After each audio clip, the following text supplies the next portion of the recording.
Hello guys, আসসালামু আলাইকুম। প্রতিদিনের মতো আজ একটি রেসিপি নিয়ে হাজির হলাম। রেসিপিটা আপনারা দেখতে থাকুন। তো আমি এখানে তেল দিয়ে দিলাম, রসুনও দিয়ে দিলাম, একটু ভাজা ভাজা করে নিব।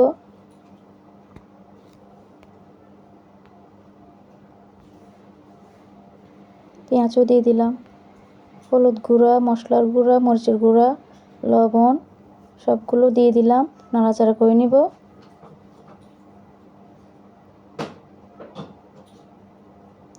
হালকা একটু পানি দিয়ে দিচ্ছি কষানোর জন্য, একটু নাড়াচাড়া করে নিচ্ছি।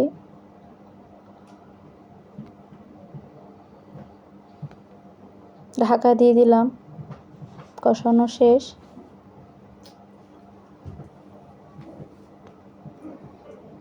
কেটে রাখা ফলগুলো দিয়ে দিচ্ছি, নাড়াচাড়া করে নিব।